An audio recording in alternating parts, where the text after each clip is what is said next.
Transmitiendo Radio C4, conectando y comunicando al cuerpo de Cristo.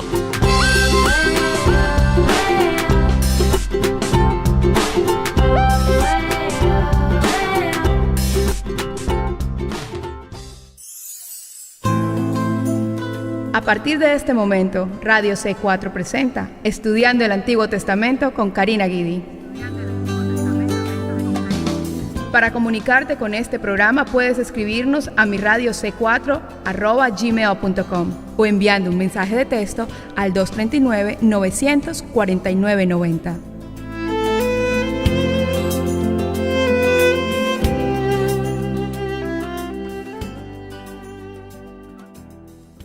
Que el Señor les bendiga hoy en otro programa Estudiando el Antiguo Testamento y siguiendo aquí con nuestro capítulo del día de hoy, el capítulo 23 de Primera de Samuel, donde vemos que David derrota a los filisteos.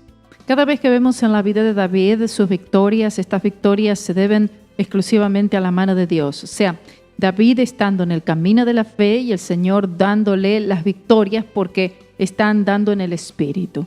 Cuando nosotros vemos en la vida de David derrota espiritual, es porque él está conformándose a la carne, está andando en la carne y el Espíritu Santo no puede bendecir, no puede dar victorias a la carne, sino solamente aquello que es del Espíritu Santo. Así que seguimos en este día. David derrota a los filisteos en el capítulo 23, Primera de Samuel, y también seguimos con la Biblia de Estudio del Expositor, los diferentes comentaristas como Williams, como Pink, como Henry y McIntosh también. Dice así la palabra de Dios. Y dieron aviso a David diciendo: he aquí que los filisteos combaten a Keilah y roban las eras. O sea, por haber salido de Moab y haber regresado a Judá y así proteger al pueblo de los filisteos, lo que Saúl no podía hacer más, David creció en reputación y poder, y por la lista de aquellos que se le reunieron en Siclag, es evidente que no solo que tal era el caso, sino que también había gran entusiasmo por él durante esta época y por todas partes, no solamente en Judá, sino en todo Israel. Y David consultó al Señor diciendo: ¿iré a herir a estos filisteos? Y el Señor respondió a David: ve, ataca a los filisteos y libra a Keilah. Es muy probable que el medio por el cual David se comunicó con el Señor fue por el Urim y el Tumim. Como hemos dicho antes, nadie sabe exactamente lo que eran el Urim y el Tumim. Se sabe que se guardaban en algún tipo de bolsillo o recipiente detrás del efod. Y este era un vestido en forma de chaleco usado por el gran sumo sacerdote. La palabra Urim significa luces y la palabra Tumim, perfección. Parece que cuando se hacían las preguntas y al echarse la suerte del efod, daría un sí o no como respuesta. Versículo 3. Pero los que estaban con David le dijeron: he aquí que nosotros aquí en Judá estamos con miedo. ¿Cuánto más si fuéremos a Keilah contra el ejército de los filisteos? Aunque David había escuchado del Señor, todavía los hombres que estaban con él no deseaban en absoluto pelear con los filisteos, pero aún David orgullosamente no los reprendió por su falta de fe como muchos en la actualidad harían, sino que él comprendió sus temores y les dijo que pediría otra vez dirección al Señor. Versículo 4 y 5. Entonces David volvió a consultar al Señor y el Señor le respondió y dijo: levántate, desciende a Keilah, que yo entregaré en tus manos a los filisteos. ¿Sabe qué? No tiene nada de malo en pedirle al Señor confirmación. Muchas veces nosotros no nos movemos por temor, pero ese temor a veces está relacionado a no querer salirnos de la voluntad de Dios, al no querer cometer un error, o quizás estamos oyendo la palabra de Dios incorrectamente o no estamos entendiendo, queremos asegurarnos. Lo mismo hizo Gedeón. Él le pidió al Señor una confirmación a esa señal, una señal para asegurarse que él estaba oyendo verdaderamente la voz de Dios al ir a pelear contra los madianitas. Versículo 5. Partió pues David con sus hombres a Keilah. Al parecer ahora accedieron a David. Y peleó contra los filisteos y se apoderó de sus ganados y los hirió con grande estrago y libró David a los de Keilah. Ahora, en el versículo 6 vemos cómo Saúl intenta matar a David. Dice, y aconteció que, huyendo Abiatar, hijo de Ahimelech, a David a Keilá, descendió con un efod en la mano.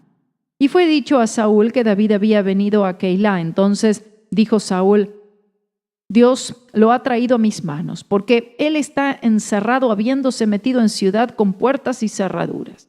Es muy interesante. Saúl había llegado a tal punto de demencia que creyó que Dios en realidad estaba ayudándole. Sin embargo, la mayoría de los que andan por sendas de maldad creen que Dios es un compañero. Qué terrible es llegar a un punto de tal ceguera espiritual, de tal insensibilidad espiritual, y creer que Dios está ayudándole, que Dios está acompañándole, cuando en realidad es todo lo contrario. Versículos 8 al 12 dicen, y convocó Saúl todo el pueblo a la batalla para descender a Keilá y poner sitio a David y a los suyos. Pero entendiendo David que Saúl ideaba el mal contra él, dijo a Abiatar sacerdote, trae el efod. Y dijo David, Señor Dios de Israel, tu siervo tiene entendido que Saúl trata de venir contra Keilá a destruir la ciudad por causa mía. ¿Me entregarán los vecinos de Keilá en sus manos? ¿Descenderá Saúl como ha oído tu siervo? Señor Dios de Israel, te ruego que lo declares a tu siervo. Y el Señor dijo, sí, descenderá. Dijo luego David, ¿me entregarán los vecinos de Keilá a mí y a mis hombres en manos de Saúl? Y el Señor respondió, te entregarán. David les había salvado de los filisteos, a este pueblo, aquellos de los de Keilá. David los había salvado y aún ellos le entregarían a Saúl.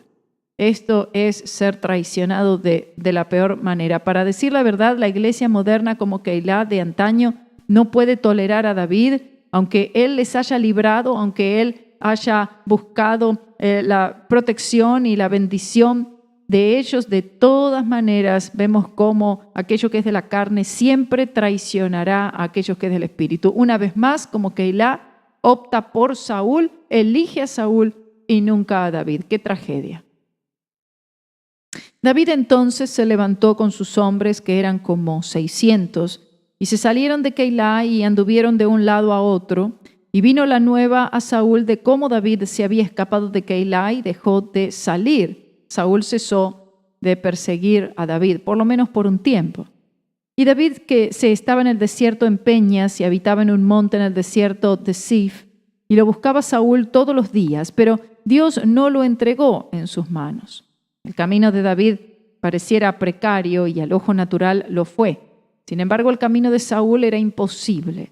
En lo que Dios pone su unción, a pesar del afán y esfuerzo, los hombres no pueden vencer. Los hombres no pueden vencer donde sea que Dios haya puesto la unción de su Espíritu Santo. Viendo pues David que Saúl había salido en busca de su vida, se estaba él en el bosque en el desierto de Sif. Jonatán, hijo de Saúl, y vino a David en el bosque y confortó su mano en Dios. Obviamente en la mente de Jonatán había una convicción fuerte que el Señor estaba trasladando el reino de Saúl hacia las manos de David y en consecuencia el éxito final de David era inevitable. Jonatán sin duda comunicó sus sentimientos a David, que seguramente animó grandemente a David. Y le dijo, no temas, que no te hallará la mano de Saúl mi padre, y tú reinarás sobre Israel, y yo seré segundo después de ti, y aún Saúl mi padre así lo sabe. Y entre ambos hicieron alianza delante del Señor, y David se quedó en el bosque, y Jonatán se volvió a su casa. Jonatán de ninguna manera hubiera ayudado a su padre Saúl en sus intentos para matar a David, pero al mismo tiempo tampoco decidió compartir su suerte con David. Si él hubiera roto completamente con Saúl y se hubiera unido a David en su prueba de fe y no volver a su casa, puede ser que se hubiera realizado lo que él dijo, y yo seré segundo después de ti. Él no hizo eso y nunca más escuchamos de él otra vez en las Santas Escrituras hasta que aparece herido por los filisteos en el monte Gilboa. Esto era un momento determinante en el que Jonatán debió abandonar completamente a Saúl y haberse ido con David. Versículo 19 sigue diciendo, y subieron los de Sif a decir a Saúl en Gibeá, ¿no está David escondido en nuestra tierra, en las peñas del bosque, en el collado de Aquilá, que está a la mano derecha del desierto? Los cifeos buscarían traicionar a David con Saúl, claro. Por tanto, rey, desciende ahora pronto según todo el deseo de tu alma y nosotros lo entregaremos en la mano del rey. Y Saúl dijo, benditos seáis vosotros del Señor que habéis tenido compasión de mí. Fíjense cuántos en la actualidad, así como Saúl, usan terminología sagrada, terminología bíblica, pero sus corazones como el de Saúl son oscuros por el pecado. Id pues ahora, apercibid aún, considerad y ved el lugar de su escondite y quién lo haya visto allí, porque se me ha dicho que él es en gran manera astuto. Mirad pues y reconoced todos los escondrijos donde se oculta y volved a mí con datos precisos y yo iré con vosotros, que si él estuviera en la tierra, yo le buscaré entre todos los millares de Judá. Y ellos se levantaron y se fueron a Zif delante de Saúl. Pero David y su gente estaban en el desierto de Maón, en la llanura que está a la diestra del desierto. Y partió Saúl con su gente a buscarlo, pero fue dado aviso a David, y descendió a la peña, y se quedó en el desierto de Maón, lo cual cuando Saúl oyó, siguió a David al desierto de Maón. Y Saúl iba por un lado del monte, y David con los suyos por el otro lado del monte, y se daba prisa David para ir delante de Saúl, pero Saúl y los suyos habían encerrado a David y a su gente para capturarlos. Vemos como a veces Dios, en su sabiduría, no libera a su siervo hasta que todo parece perdido, hasta que se encuentra encerrado y la fe parece un engaño. Aparentemente David estaba vencido y escapar le era imposible, pero en el último momento él fue librado. David escapa de Saúl. Entonces vino un mensajero a Saúl diciendo, ven luego, porque los filisteos han hecho una incursión en el país. Esta fue una intervención divina para proteger a David cuando Saúl estaba por darle alcance. La fe quizás trae sus resultados en el último momento, pero nunca es tarde. Toda fe tiene que ser probada y la gran fe tiene que ser probada enormemente. Se volvió por tanto Saúl de perseguir a David y partió contra los filisteos. Por esta causa pusieron a aquel lugar por nombre Sela Amahlecot. Entonces David subió de allí y habitó en los lugares fuertes de Engadi, muy cerca de la orilla del Mar Muerto. Y hasta ahí sería este capítulo 23, gloria a Dios. Veamos qué dice el comentarista sobre este hermoso capítulo. Y seguimos entonces donde habíamos dejado anteriormente con el comentarista Mackintosh. Así como los hombres de David quedaron apartados de toda relación con el sistema de Saúl en virtud de su asociación con el rey rechazado, así también todos aquellos que son conducidos por el Espíritu a conocer que son uno con Jesús, ausente de la tierra, deben sentirse disociados de las cosas presentes en virtud de su unión con Cristo. Por esta razón, si se pregunta a un hombre celestial por qué no se asocia con los proyectos y las aspiraciones de este mundo, responderá, porque Cristo, mi Salvador, está a la diestra de Dios y yo estoy identificado con Él. El mundo lo desechó y mi lugar está con Él, aparte de todos los objetos y aspiraciones de este mundo. La verdadera piedra de toque para que el cristiano pueda probar los diversos objetos que le son presentados es simplemente preguntarse, el Señor Jesús, ¿podría comprometerse en esto? Si no, no tenemos nada que ver con ello. El Señor en ningún momento buscó agrandarse Él mismo, en ningún momento buscó su propio beneficio ni sus propios intereses, sino el de los demás, el nuestro, que nosotros podamos ser salvos por Él.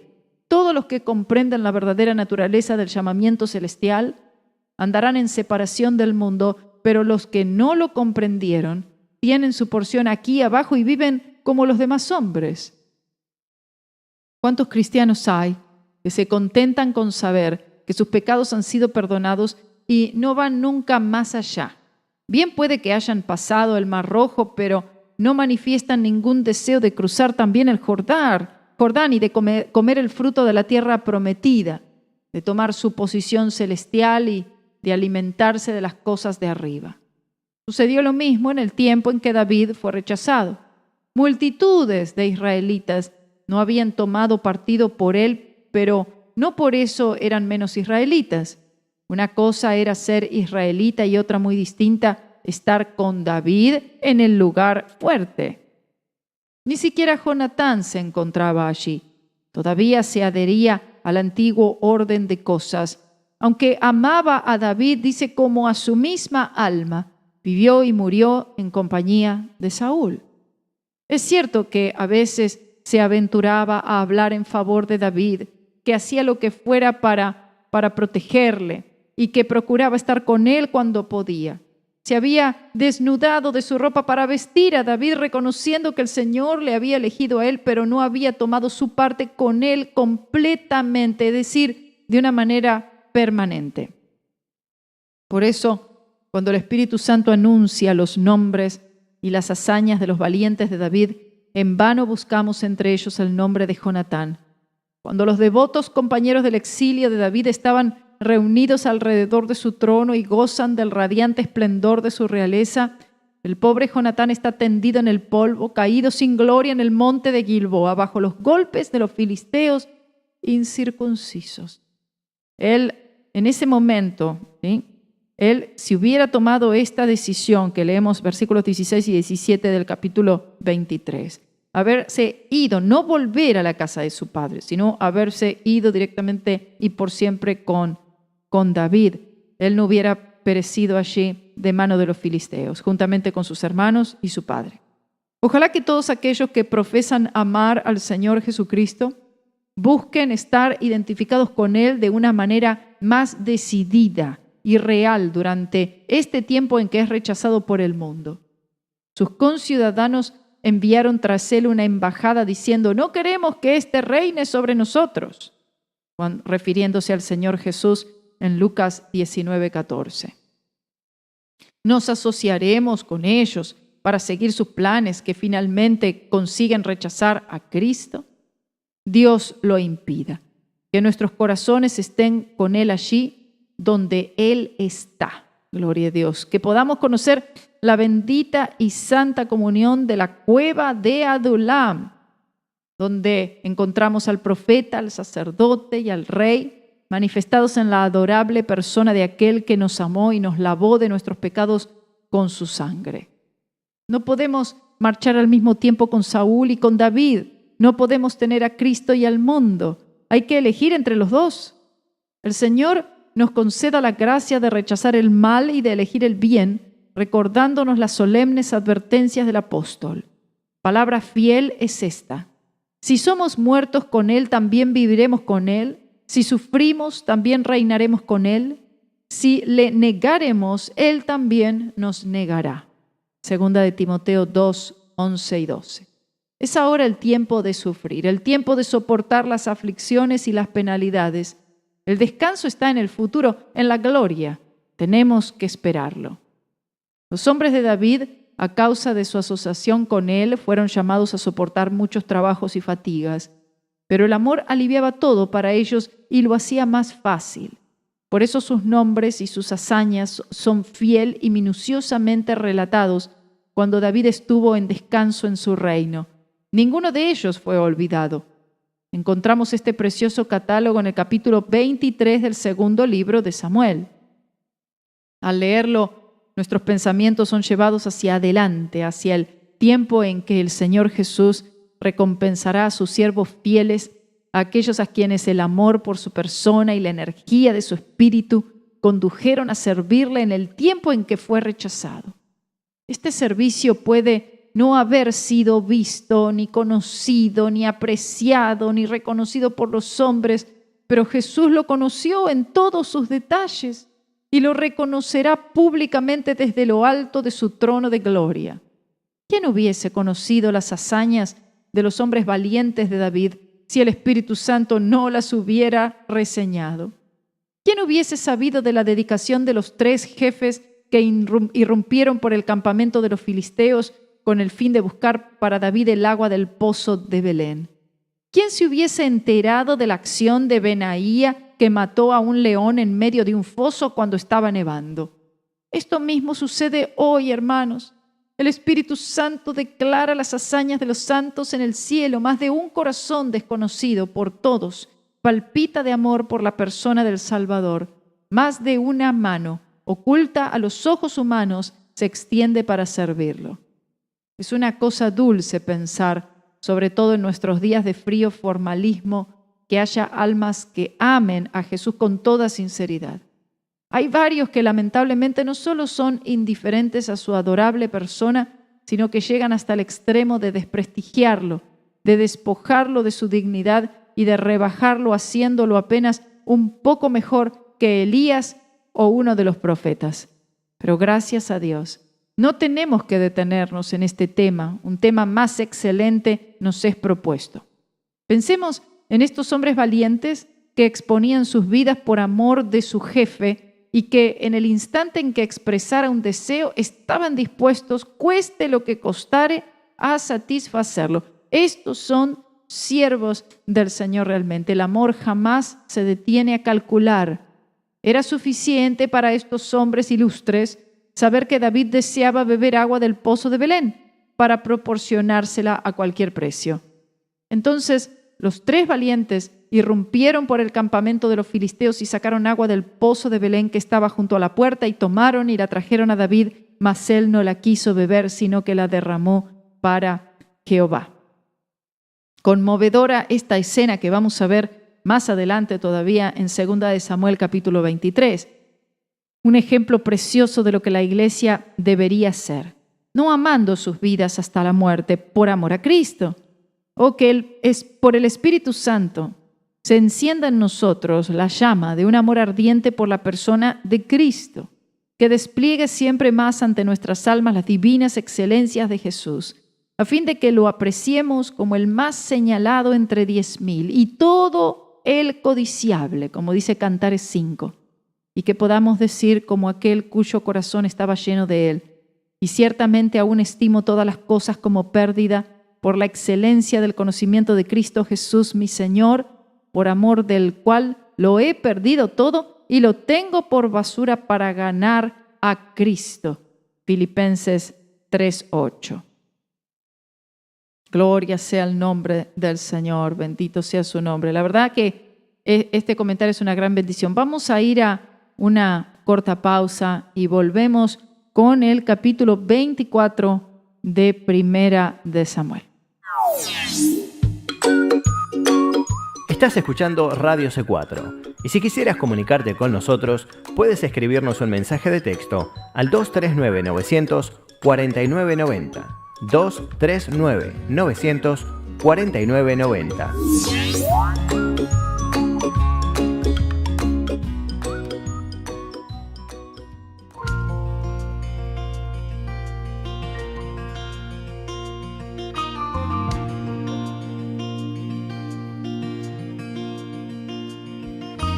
Never said that I would give you silver or gold, or that you would never feel the fire or shiver in the cold. But I did say you'd never walk through this world alone.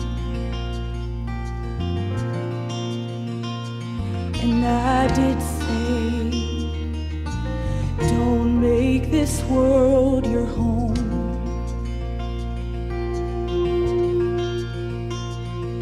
I never said that fear wouldn't find you in the night, or that loneliness was something you'd never have to fight.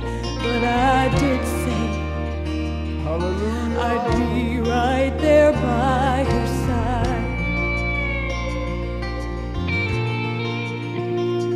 And I did say, I'll always help you fight.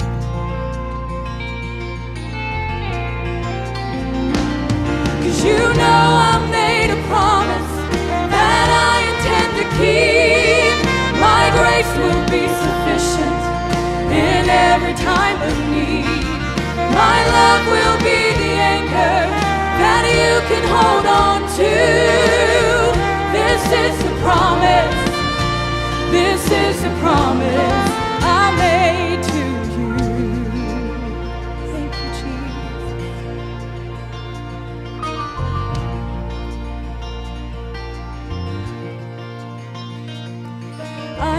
said that friends wouldn't turn their backs on you, or that the world around you wouldn't see you as a fool. But I did say, like me, you'll surely be despised.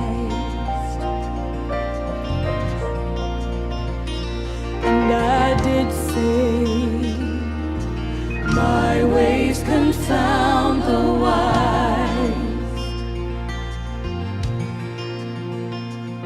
And I didn't say you'd never taste the bitter kiss of death, or have to walk through chilly Jordan to enter into rest.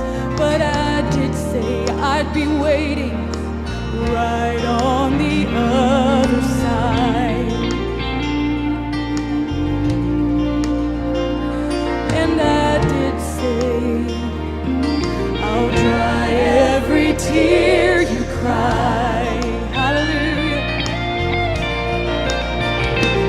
'Cause you know I made a promise that I'd prepared a place, and someday sooner than you think you'll see me face to face, and you'll sing with the angels and the countless multitude. This is a promise, this is a promise I made to you.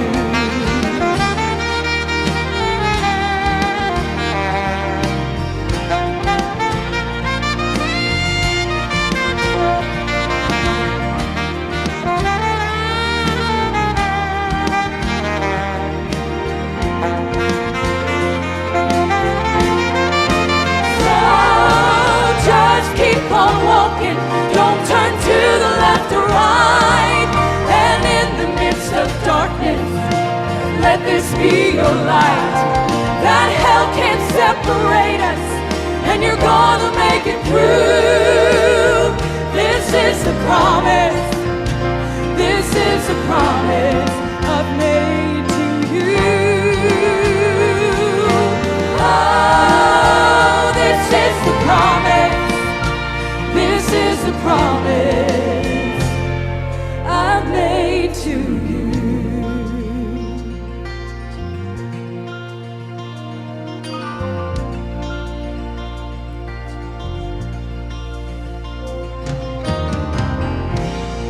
Gracie, sing that second verse, please, if you will. Praise God.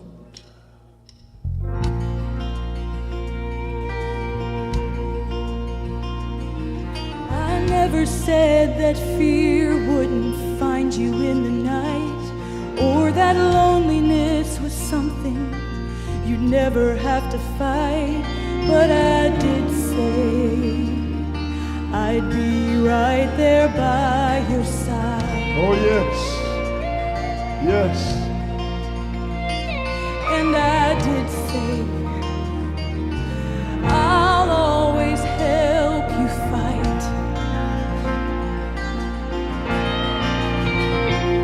'Cause you know I made a promise that I intend to keep.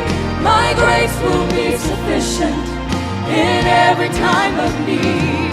My love will be the anchor that you can hold on to. This is the promise, this is the promise I made to you.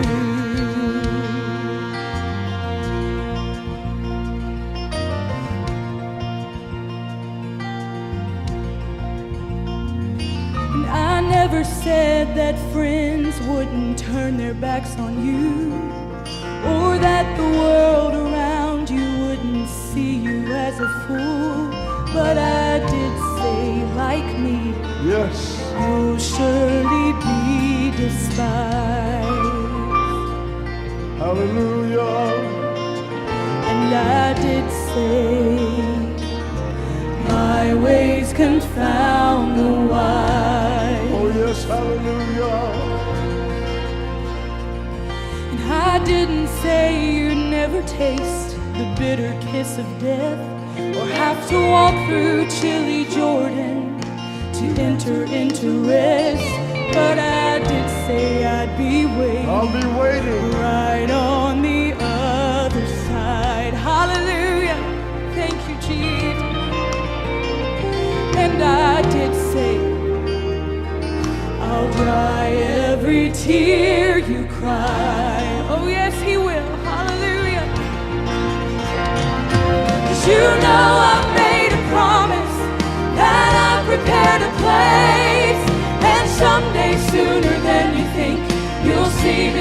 your face, and you'll sing with the angels and the countless multitude. This is the promise, this is the promise I made to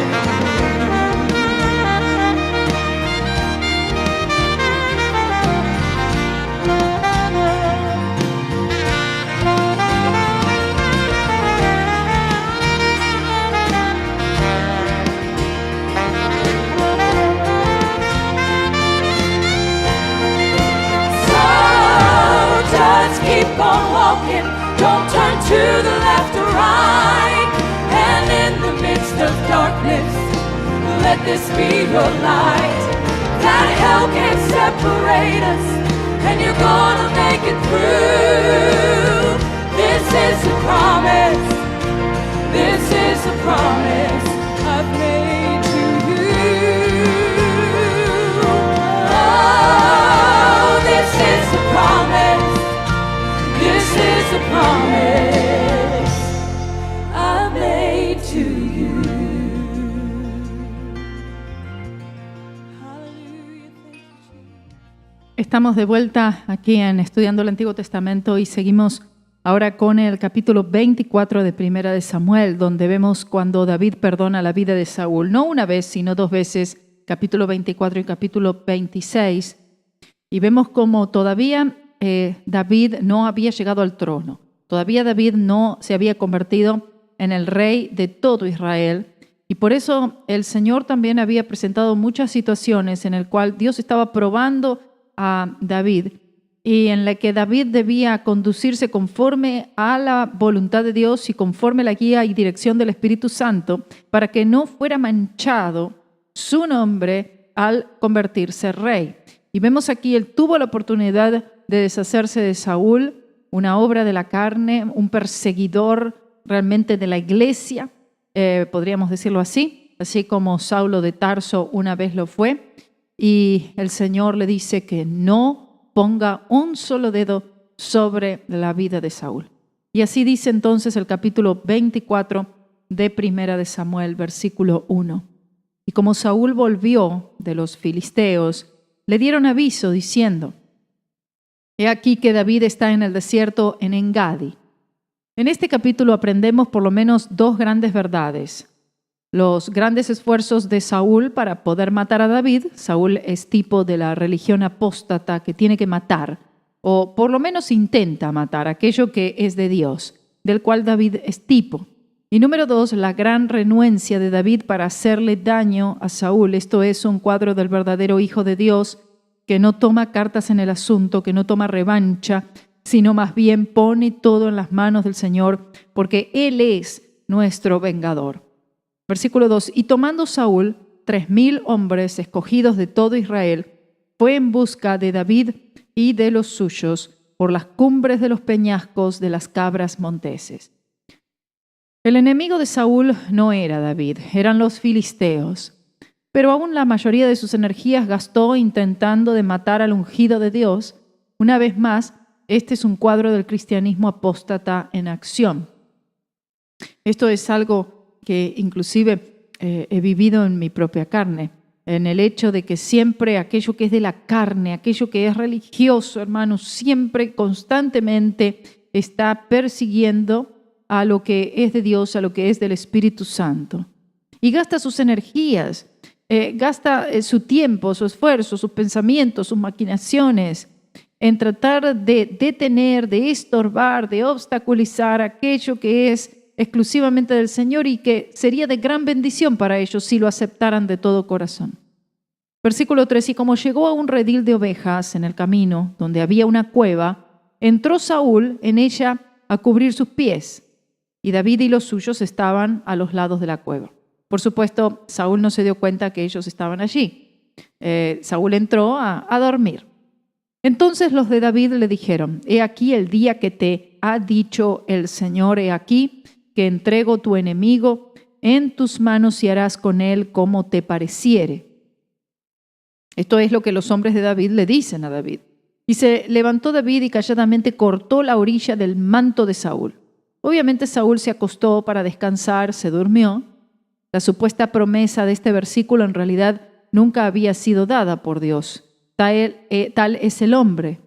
Las promesas dadas él las estima ligeramente y las promesas que no son dadas las inventa y crea. El Hijo de Dios tiene que cuidarse de no interpretar más allá de la palabra de Dios de lo que no existe en ella. Además, tampoco debe fallar en reclamar todas las promesas de Dios. Versículo 5. Después de todo esto, el corazón de David le golpeaba porque había cortado la orilla del manto de Saúl. En tal oportunidad, la mente carnal de inmediato toma ventaja. Sin embargo, la mente espiritual sabe que así no es como obra Dios. Evidentemente, el Señor le había dicho a David que no debía tocar a Saúl, y esa es la razón por su consternación en esta oportunidad. Nos dice el comentario en la Biblia de Estudio del Expositor. Versículo 6. Y dijo a los suyos: el Señor me guarde de hacer tal cosa contra mi Señor, el ungido del Señor, refiriéndose a Saúl, claro, que yo extienda mi mano contra él porque es el ungido del Señor. Esto no significa que Saúl era ungido por el Espíritu Santo, porque no lo era, pero significa que él había sido ungido para ser rey de Israel y David debía reconocer, respetar ese oficio. Aunque Saúl había sido elegido por el hombre, todavía Dios había tenido parte en permitir a este hombre ser rey de Israel. Entonces, si era incorrecto extender la mano para hacer daño a alguien como Saúl, quien estaba en realidad poseído por un demonio, ¿cuánto más sería incorrecto tocar a uno quien es verdaderamente ungido de Dios? Versículo 7. Así David persuadió a los suyos con estas palabras y no les permitió que se levantasen contra Saúl. Y Saúl, saliendo de la cueva, siguió su camino. También David se levantó después y saliendo de la cueva dio voces tras Saúl, diciendo: mi señor el rey. Y como Saúl miró atrás, David inclinó su rostro a tierra e hizo reverencia. Y dijo David a Saúl, obviamente David estaba en un lado de la colina con Saúl en la otra, con una cañada que corría entre los dos. Y le pregunta David a Saúl: ¿por qué oyes las palabras de los que dicen: mira que David procura tu mal? He aquí han visto hoy tus ojos, como el Señor te ha puesto hoy en mis manos en la cueva, y dijeron que te matase, pero te perdoné, porque dije: no extenderé mi mano contra mi Señor, porque ungido es del Señor. Y mira, Padre mío, mira aún la orilla de tu manto en mi mano, porque yo corté la orilla de tu manto y no te maté. Conoce pues y ve que no hay mal ni traición en mi mano, ni he pecado contra ti. Sin embargo, tú andas a caza de mi vida para quitármela. ¿Están viendo ustedes? Este es el espíritu del hombre religioso, de la iglesia apóstata, de los falsos hermanos, aún dentro de la misma iglesia, siempre buscando la vida para matarla, la vida de aquel que ha sido verdaderamente ungido por el Señor. Juzgue el Señor entre mí y ti, y véngueme de ti el Señor, pero mi mano no será contra ti. Como dice el proverbio de los antiguos: de los impíos saldrá la impiedad, así que mi mano no será contra ti. ¿Tras quién ha salido el rey de Israel? ¿A quién persigues? ¿A un perro muerto? ¿A una pulga? El Señor pues será el juez, y Él juzgará entre mí y ti. Él vea y sustente mi causa y me defienda de tu mano. Gloria a Dios. Yo pienso que muchos deberían tomar esta palabra en este día. Hay cosas que te han sido hechas, hay heridas que te han sido producidas injustamente, persecuciones, ofensas, oprobio, opresión de parte de aquellos que lamentablemente no están siguiendo al Espíritu Santo. Quizás creen en Dios, pero no están siguiendo aquello que es del Espíritu. Y de esta manera podemos ver cómo debemos dejarle todas las cosas al Señor, porque el Señor, Él es juez y Él es un juez justo. Él será el juez, como dice, y Él juzgará. Él ve, Él sustentará tu causa. Él te defenderá de aquellos que quieren verte en mal estado, aquellos que quieren hacerte mal, aquellos que obstaculizan y estorban aquello que el Señor está queriendo hacer en tu vida. Y gloria a Dios que tenemos un defensor tan grande que es nuestro Señor Jesucristo. Vemos como Saúl aquí reconoce su maldad y aunque por supuesto siempre un arrepentimiento pasajero y superficial, pero dice, y aconteció que como David acabó de decir estas palabras a Saúl, Saúl dijo, ¿no es esta la voz tuya, hijo mío David? Y alzando Saúl su voz, lloró. Es evidente que el Espíritu del Señor estaba tratando con Saúl y por un momento parece que él había vuelto hacia el camino correcto. Lamentablemente no le duró mucho tiempo, así como con la mayoría. Se ven hombres carnales del tipo de Saúl, tienen un momento espiritual, pero no les dura mucho. 17 al 20 dice, y dijo a David, más justo eres tú que yo, que me has pagado con bien, habiéndote yo pagado con mal. Tú has mostrado hoy que has hecho conmigo bien, pues no me mataste, habiéndome el Señor puesto en tus manos. Porque ¿quién hallará a su enemigo y lo dejará ir sano y salvo? El Señor te pague con bien por lo que en este día has hecho conmigo. Y ahora, como yo entiendo que tú has de reinar y que el reino de Israel ha de ser en tu mano firme y estable. Obviamente, Saúl sabía de la profecía respecto a David, como había sido dada por Samuel el profeta. De hecho, esta es precisamente la misma razón por la cual él había intentado matar a David. Su arrepentimiento no duraría mucho tiempo. Saúl es un cuadro perfecto de la iglesia apóstata que hará todo a su alcance para preservar su poder. Es el tipo de creyente que busca el beneficio propio, el interés propio, el agrandamiento propio, que busca un nombre, que busca posición y que hará lo que sea necesario para poder alcanzarlo. Es el mismo espíritu del mundo, no hay diferencia.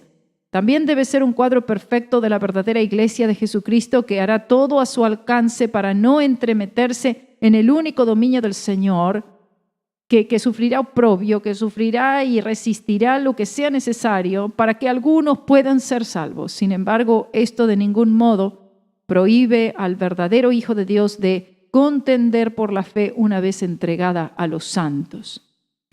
Versículos 21 y 22 de este capítulo 24 terminan diciendo, júrame pues ahora por el Señor, que no cortarás mi simiente después de mí, ni raerás mi nombre de la casa de mi padre. Entonces David juró a Saúl. Y se fue Saúl a su casa y David a los suyos subieron al lugar fuerte. Cuando David llegó a ser rey, el único que había quedado de la casa de Saúl era Mefiboset. Mefiboset, luego veremos la historia cuando lleguemos allí, el nieto de Saúl.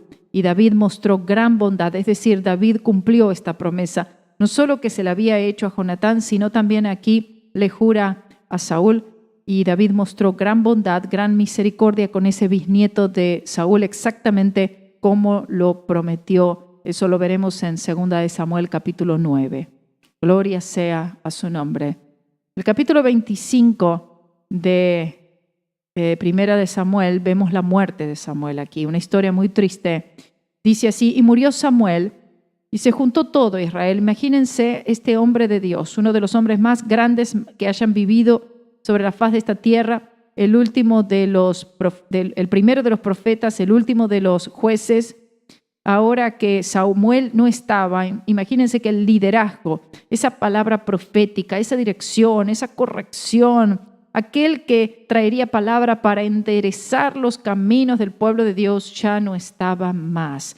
Y al no tener un liderazgo apropiado, por supuesto que el pueblo siempre entra en apostasía. Dice, y murió Samuel y se juntó todo Israel y lo lloraron y lo sepultaron en su casa en Ramá. Y se levantó David y se fue al desierto de Maón. Se supone que Samuel murió cuando tenía cerca de 98 años. Probablemente murió cerca de 2 años antes que mataran a Saúl. No se sabe si David asistió al funeral de Samuel, pero para él fue claro que con la muerte de Samuel vino la eliminación del último poder restrictivo en la vida de Saúl. Entonces David se fue al desierto de Parán, que estaba al sur de Judea. Y a partir de allí vemos una historia, la historia de Nabal, David y Abigail. Y en Maón Había un hombre que tenía su hacienda en el Carmel, el cual era muy rico, que tenía 3,000 ovejas y 1,000 cabras. Y aconteció que estaba esquilando sus ovejas en el Carmel. El nombre de aquel varón era Nabal, y el nombre de su mujer Abigail. Y era aquella mujer de buen entendimiento y de buena gracia, pero el hombre era duro y de mal comportamiento y era del linaje de Caleb.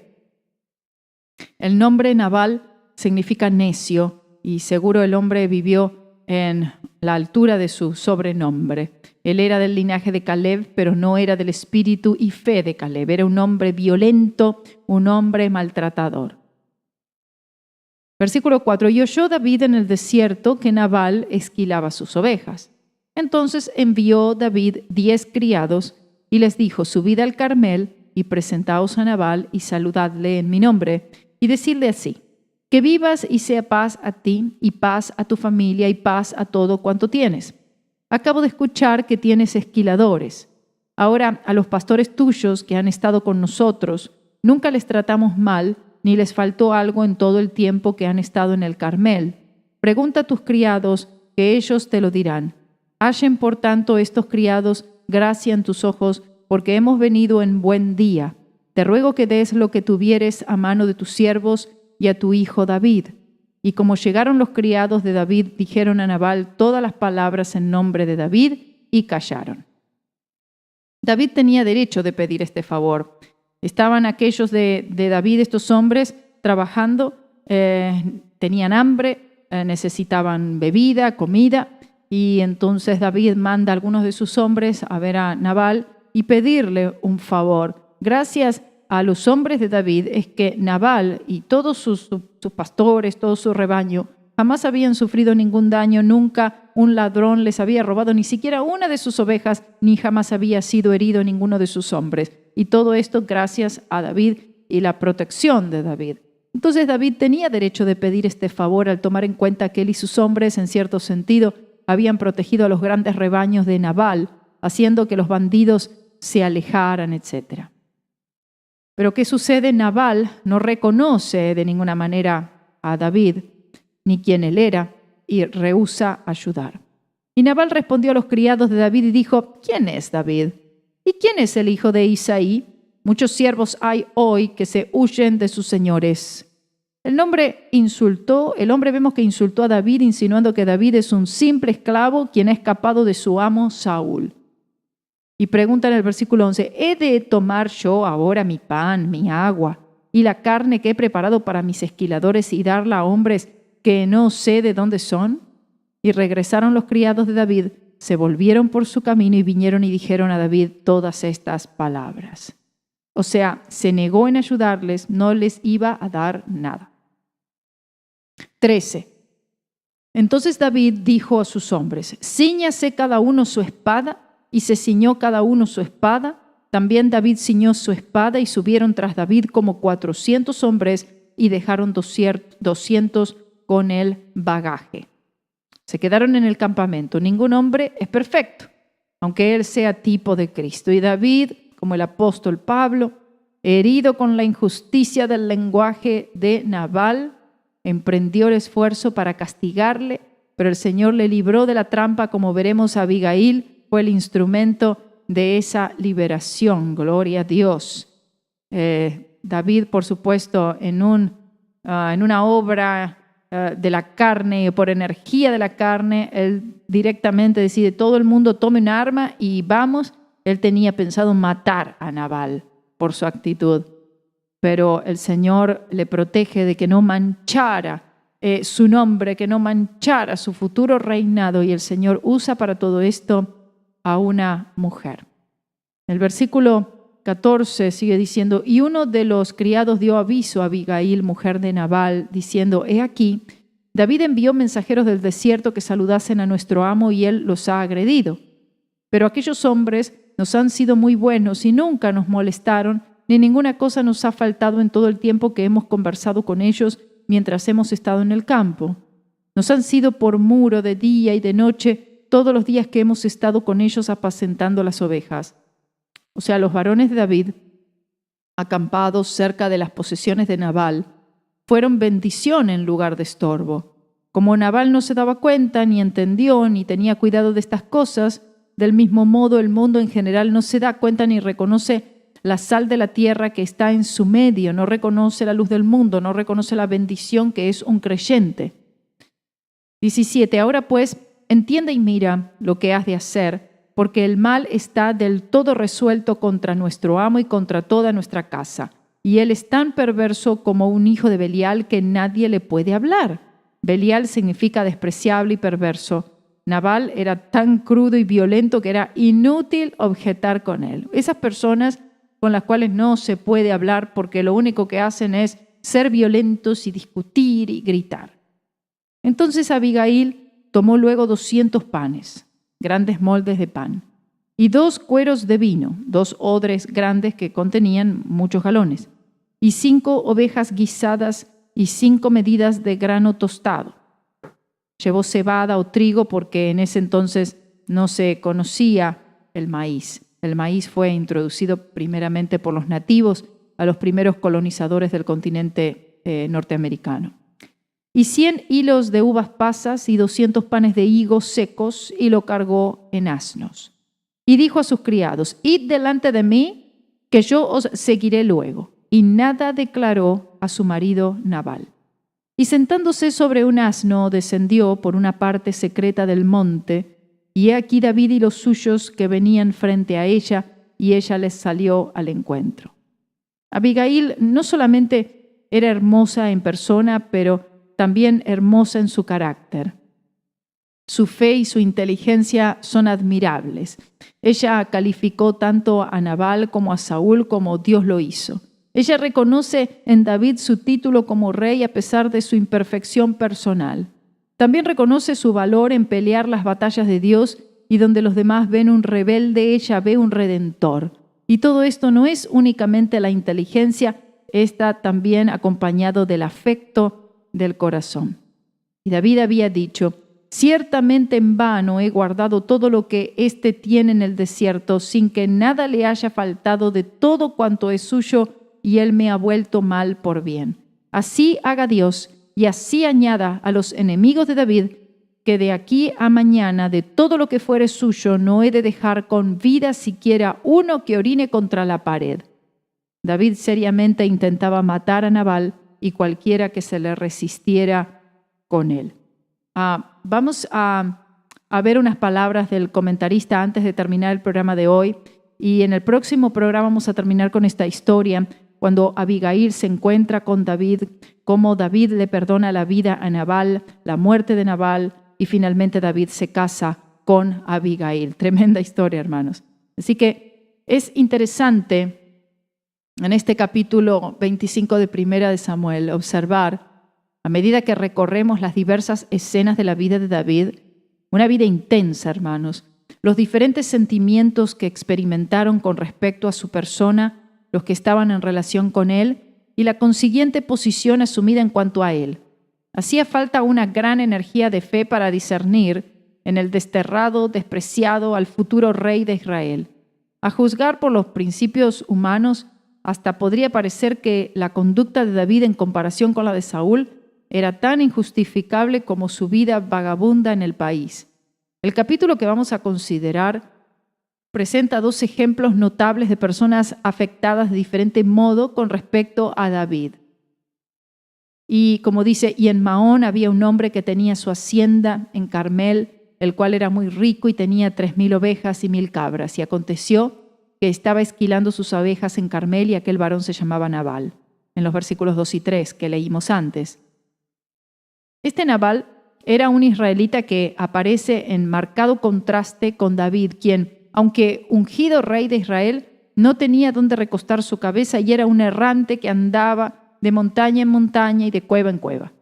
Nabal era muy rico, pero era un hombre egoísta que no sentía absolutamente ninguna simpatía por David. Si tenía bendiciones terrenales, las tenía para sí mismo, y aunque era muy rico, no tenía ninguna idea de compartir sus riquezas con nadie más, y mucho menos con David y sus compañeros. Y oyó David en el desierto que Nabal esquilaba sus ovejas. Entonces envió David 10 jóvenes y les dijo: Subid a Carmel e id a Nabal y saludadle en mi nombre. David estaba en el desierto, era su lugar. Nabal, por su parte, estaba rodeado de todo el bienestar de la vida. El primero debía todos sus dolores y privaciones a lo que era. El segundo también debía a lo que era todos sus bienes y deleites. Ahora bien, en general encontramos mucho egoísmo en las posiciones cuyas ventajas provienen de la profesión religiosa. Escuche esto. La profesión religiosa, una característica de la profesión religiosa es el egoísmo. No quieren que nadie más avance, sino solamente ellos. Si la profesión de la verdad no está acompañada de renunciamiento a sí mismo, lo estará de una manifiesta autocomplacencia. Por eso es tan común hoy día ver un decidido espíritu de mundanalidad vinculado a una alta profesión de verdad. Es un grave y serio mal. El apóstol ya en su tiempo lo sentía dolorosamente. Como él dijo, andan muchos, tales son sus palabras, de los cuales os dije muchas veces, y aún ahora lo digo llorando, que son enemigos de la cruz de Cristo, el fin de los cuales será perdición, cuyo Dios es el vientre y cuya gloria es su vergüenza. Lo que buscan es la gloria propia, como dice el final del versículo, que solo piensan en lo terrenal. Filipenses 3, 18 y 19. Obsérvese que son enemigos de la cruz de Cristo. No es que hayan rechazado todo lo que se parezca al cristianismo. Lejos de ello, andan muchos, dice. Es decir, andan. Es una expresión que indica una medida de profesión. Las personas aquí representadas, sin duda, se sentirían muy ofendidas si uno les rehusase el nombre de cristianos, pero no se preocupan por tomar la cruz, por ser identificados con un Cristo crucificado. Todo lo que se puede tener del cristianismo, aparte del renunciamiento de sí mismo, les es bienvenido, pero ni una jota más. Cuyo Dios es el vientre y cuya gloria es su vergüenza, que solo piensan en lo terrenal. ¿Cuán culpables son de esta última acusación? Es fácil hacer profesión de la religión de Cristo mientras se ignora a la persona de Cristo y se aborrece su cruz. Es fácil tomar el nombre de Jesús con los labios y andar en la autocomplacencia con uno mismo y en el amor de este mundo que también el corazón humano sabe apreciar. Encontramos un ejemplo de estas disposiciones en la persona de este hombre tan grosero, violento como Nabal, quien, recluido en medio de sus riquezas, de sus lujos, no se preocupa en absoluto del ungido de Dios, ni de aquel a quien el Señor había puesto su unción, su mano, su poder, ni tenía ningún sentimiento de compasión por él, ni querer ayudarle en nada en el tiempo de su doloroso exilio y de su estancia en el desierto. Vamos a dejar hasta ahí.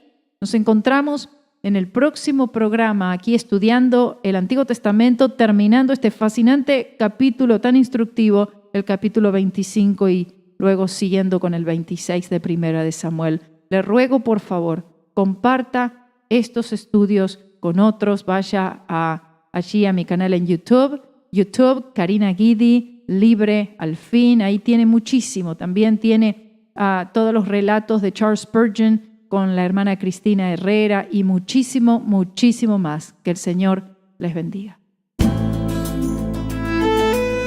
Estudiando el Antiguo Testamento con Karina Guidi es una producción de Radio C4. Para una copia de este programa, comunícate con Radio C4 en www.radioc4.com o miradiocc4@gmail.com.